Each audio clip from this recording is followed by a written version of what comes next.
Were you raised by a mother or were you raised by a monster pretending to be a mother? Or was she a mother who was a monster or pretend? I don't know. What happened there? If you were raised by a narcissistic, toxic, and emotionally mature mother, I'm sure you can relate with that feeling that it didn't feel like she was motherly at all, although she was the only accessible mother that you had. But there was a sensation that you weren't ever connecting to her and you couldn't really find a mother in that. And you couldn't really find a safe mother in that person that you called a mother. Yet you kind of had to make it work because that's the mother that you had. As a result, if you were raised by a mother like that, it's very confusing to establish a sense of understanding of what really happened because there's the woman that she was pretending to be, the woman others know her to be, and the woman you experienced, and also the woman that she says she was to you, and all of the confusion, all of that mess makes it really hard to heal from the narcissistic mother wound. Because I believe so many women who have been raised by narcissistic mothers, first of all, do not even realize their mothers were narcissistic. And most of them thought that what was happening to them was normal and also that they deserved it. So most women listening to me now may not even have realized that they had a narcissistic mother until we started having these conversations about narcissistic people in general and mothers online. And they were like, wait a minute, that was my mother. And there's so much power in actually realizing that the person you thought was, right about everything that they said and everything that they did, or that you deserved what they did to you because somehow you were so problematic that you deserved it, is actually the problem here. And it matters. And it matters a lot because the other people who hear this will be like, oh yeah, sure, let's blame the mothers for everything. Your mother did the best she could and all that stuff. But really what they're saying is like, I didn't know that was an option. I didn't know I could think of my mother as somebody who failed me. I didn't know that I was allowed to be hurt because that would make me ungrateful and that would make me a bad daughter. So what all of this awareness is giving us access to is the understanding, even if it's coming later in life, that we were never the problem, although, unfortunately, because of what happened to you, to us, we became quite problematic. It would be a lie to ourselves to think, well, all these things happened to me, but I turned out fine, because that is something that the narcissistic mother will say. And a lot of parents will say that, right? I turned out fine, and everybody around them is like, no, everybody's tortured by you. You didn't turn out fine, right? So the recognition that exists if we name what happened to us really creates the opening space for us to enter our healing journey. And it is a very important step. Now, what I am seeing from a lot of women on your comments and your emails and the reflections I hear in Heal from women is that all their lives, they created this idea of who they were. And as they're healing, they're realizing everything was built on a lie. But even if they do realize that it was built on a lie, that doesn't necessarily and automatically mean that we can change everything, because that will require an additional effort.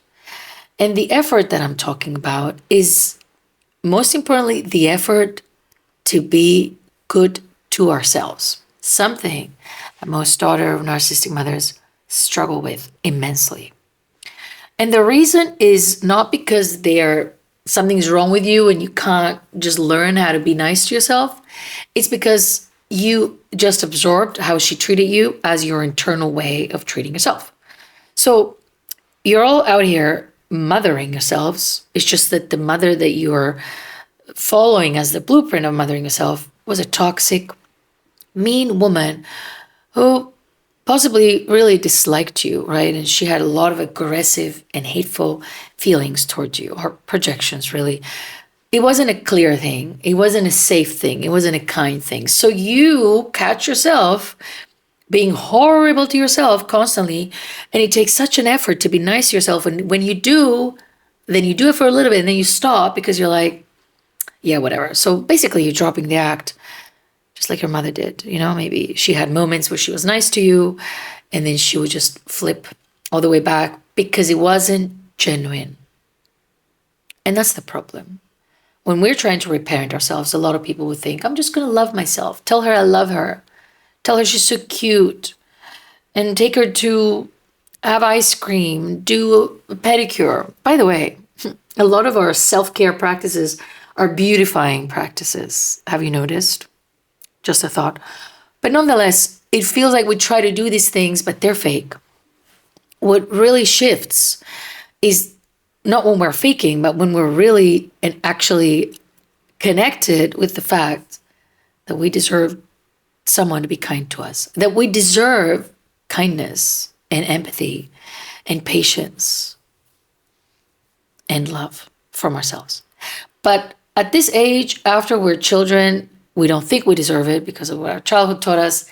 We have to figure out a way to connect back to that information. And that happens through reparenting. Because when we reparent ourselves, we turn into a compassionate witness and we see our younger self. And then when we see her, it is easier to birth a sense of empathy for the child that we were, right? So we have a hard time reparenting ourselves, hard time being nice to ourselves, but it's not because it's impossible, it's because we need a different internal experience. And that experience is the experience of reparenting.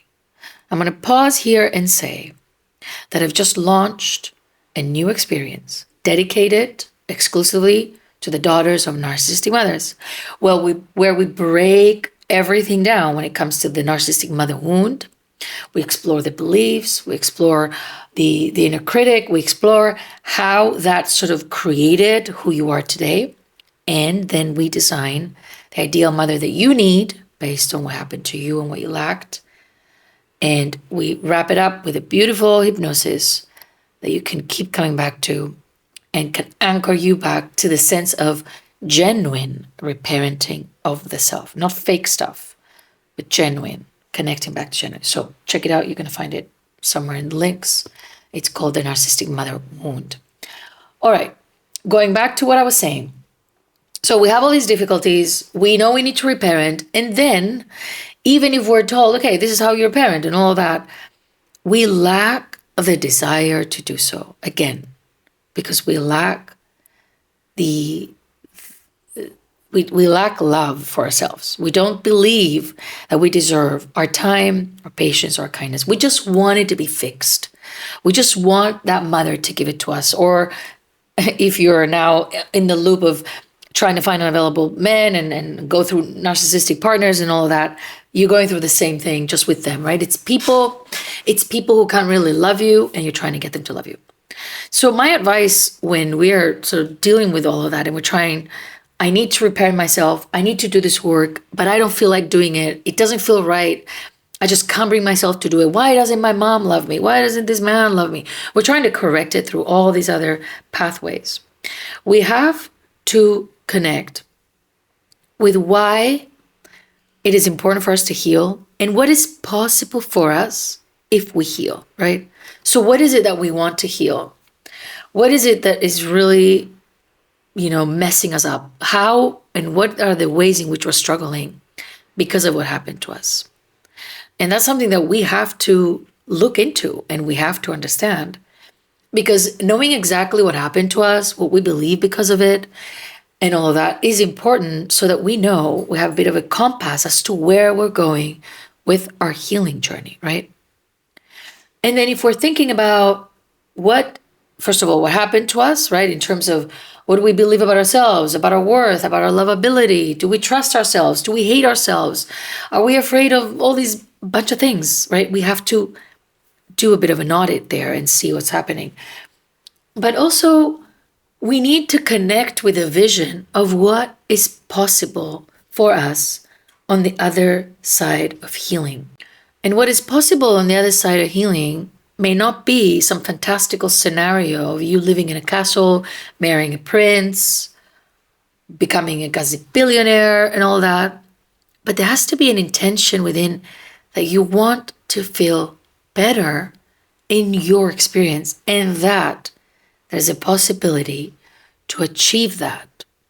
And I can guarantee you that it is achievable, because as somebody who absolutely loathed herself and was so determined to self-destruct at any given opportunity, the inner experience shifts. Even if there's places in life, I'm not going to sit here and pretend that my life is perfect because I've done healing. By the way, be warned, right? This isn't the case. Many things have changed.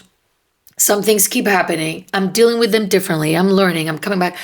But the intensity of how I was destroying myself was unmatched, right? And so much of that has changed. The way I talk to myself has changed.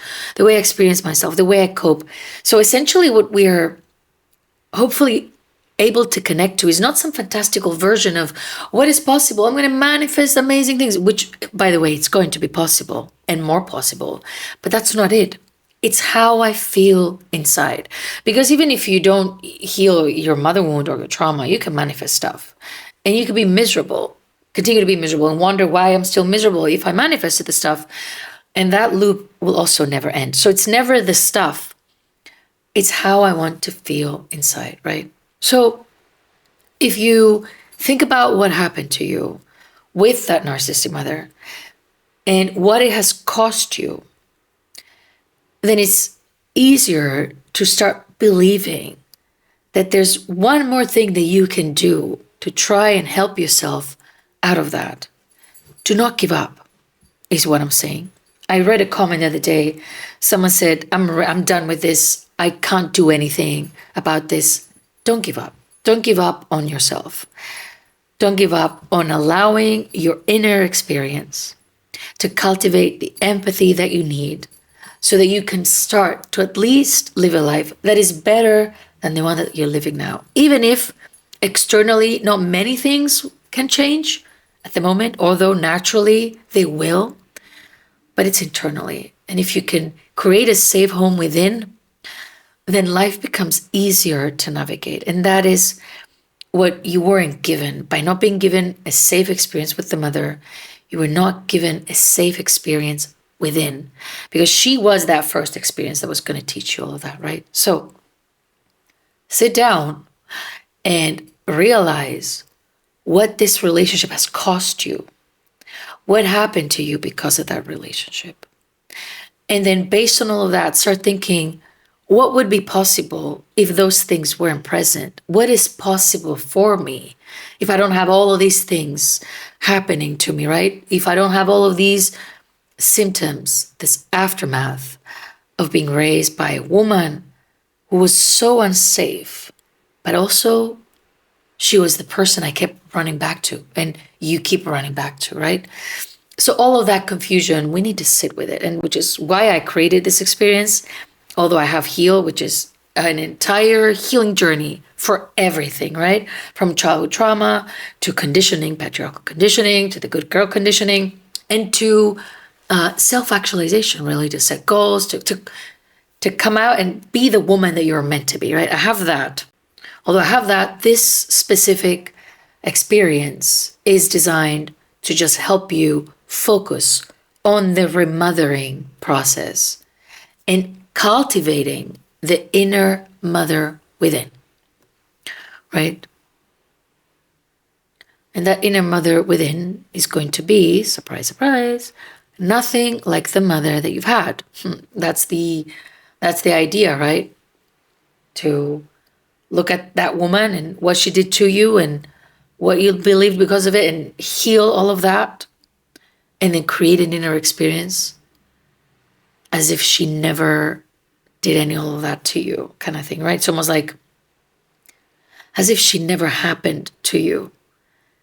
Not because we can delete the past and make her go away, but because the moment you stop believing what she made you believe about yourself, the moment you stop carrying all that shame, the moment you stop treating yourself so horribly, just like she did, that is the moment that you're shifting out of the path that she set you on, which was a path to a life that was small, that was deprived of many things that you wanted, a life of compliance, of confusion, of trauma bonds, of self-hatred. Like, she really just set you up to live a life that you couldn't ever make yours. And now what we're doing with the whole reparenting process is we're bringing her back. We're reclaiming that opportunity. And you have to remother yourself in order to do that. You have to connect with who you were and start feeling empathy for her. And then through that empathy, start raising her the way your mother never raised you. Because you deserve to know what it's like to be raised by a mother that loves you. And even if that mother wasn't your actual mother, we still have a chance. You can be the mother for yourself. I'll see you soon.